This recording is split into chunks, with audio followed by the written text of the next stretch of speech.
Hola Miriam, hola David, muy buen Día. día.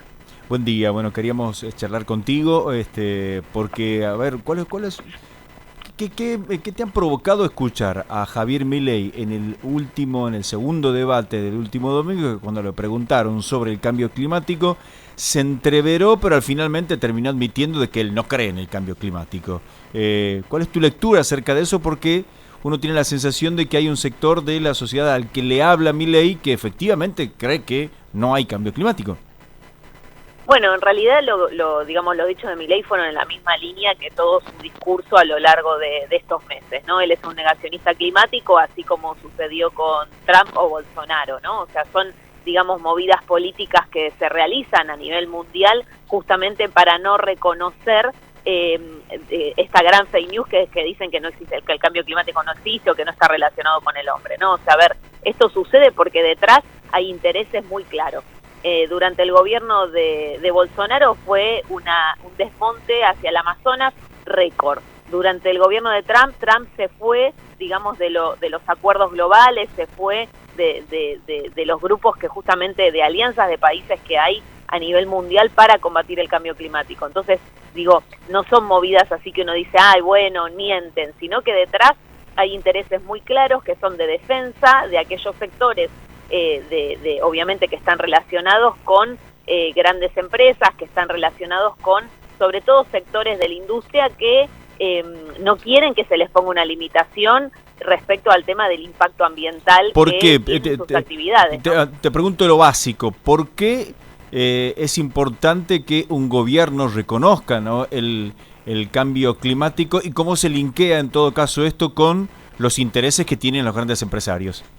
Bueno, bien, o sea, es súper importante. Por ejemplo, Argentina tiene el 1% de la contaminación de gases de efecto invernadero del mundo, ¿sí? Entonces, está dentro de los 40 países que más contaminan.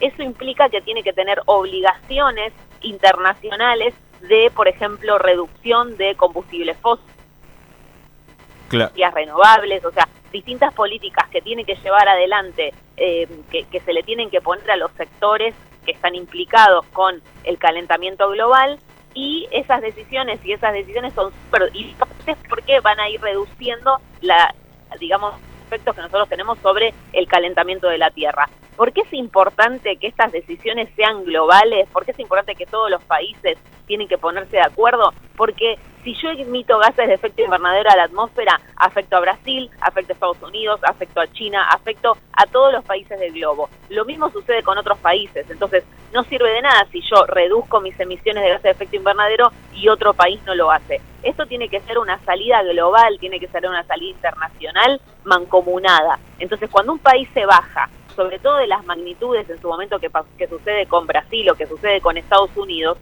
es muy grave, es gravísimo, porque vos además siempre estás teniendo un efecto sobre el resto de las naciones. Nosotros Claro. recordemos que como Argentina también tenemos un efecto muy importante a nivel latinoamericano. Entonces, no sé, Colombia, por ejemplo, con Petro, está tomando decisiones muy importantes a nivel combustibles fósiles. En el caso, por ejemplo, de Ecuador, con Amazonía, que decidió dejar petróleo, digamos, bajo tierra. O sea, hay decisiones a nivel Latinoamérica que se están tomando que son revolucionarias y que son muy importantes y que de verdad están yendo un paso más allá hacia la transición energética. Disculpa que Sí. te interrumpa, pero acabas de usar una palabra revolucionario de la que se ha apropiado, por ejemplo, Javier Milei, que durante estos últimos meses hubo una suerte de consumo, de consumo irónico, que claro, que quizás este era un hombre que venía con un discurso disruptivo, entre comillas, también, que rompía las reglas, pero digo, cuando dice estas cosas, Javier Milei niega el cambio climático, estamos hablando de, en principio, da la sensación de un referente, candidato a presidente, que tiene un discurso peligroso. Totalmente, totalmente. Como vos decís, es peligrosísimo. No solo se apropia la palabra revolución, sino que se apropia de una palabra súper importante que es la libertad, ¿no? Entonces yo me pregunto, ¿tenés libertad si te tirás a nadar a un río contaminado, si comés alimentos con glifosato, si, digamos, seguís fomentando en los territorios una explotación que afecta a las comunidades? El tercer Madón de la Paz es libre. Entonces digo, ahí hay un montón de conceptos que se entremezclan y que se apropian y que realmente son eslogan vacíos que fomentan que la libertad de ciertos sectores que tienen ciertos intereses, ¿no? Y no hay un respeto hacia los derechos humanos, no hay un respeto realmente hacia el planeta, ¿no? O sea, porque no...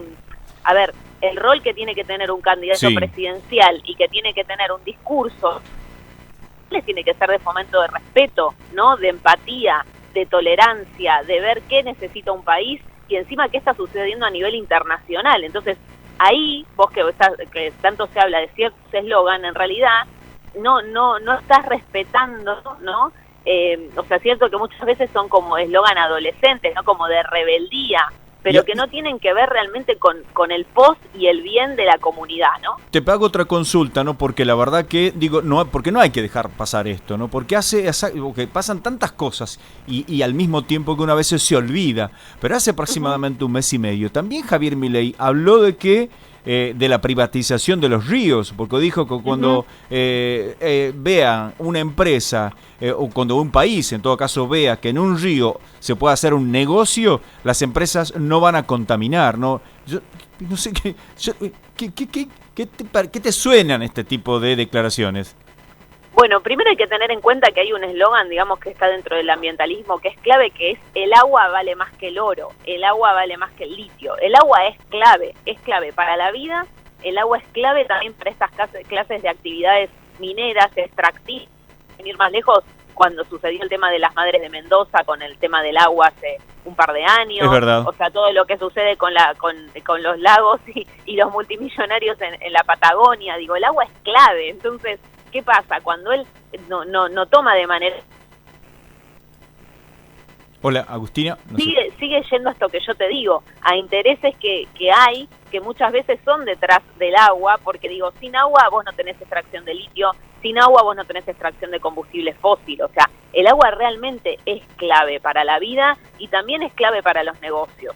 Entonces, digo, mismo yo siempre planteo que hay que avanzar en la evolución de los debates y hay que avanzar en lo que tenemos que reclamar. Se podría tranquilamente reclamar una ley de protección del agua. O sea, ahí debería ir un presidente, ¿no? Al revés, o sea, en todo caso, no privatizar un río.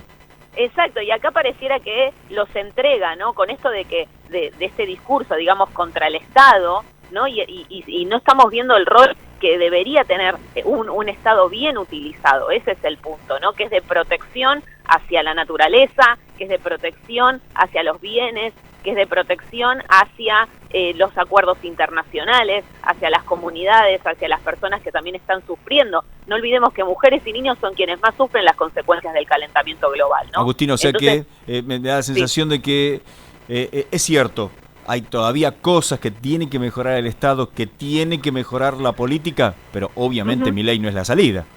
No, pero es que lo que pasa, me parece que él corre tanto el debate, ¿no? hacia la derecha y hacia cooptar a todas las personas que obviamente están enojadas, ¿no? Que desde ese odio no estamos viendo el intermedio de poder tener un debate certero, de poder tener un debate equilibrado, de charlemos. Bueno, ¿qué hay que hacer para mejorar como país? No tirar todo por la borda, porque al votar a alguien así, estás tirando por la borda acuerdos internacionales, estás tirando por la borda derechos sociales, estás tirando por la borda un montón de cuestiones que me parece que por el enojo no se están poniendo en la balanza, ¿no? Bien, Agustina, muchísimas gracias por este tiempo del B12 de Tucumán, por estas reflexiones. No, por favor, gracias a ustedes por interesarse en el futuro del planeta. Por favor, que tengas buen día. Estuvimos dialogando con Agustina Grasso, periodista ambiental.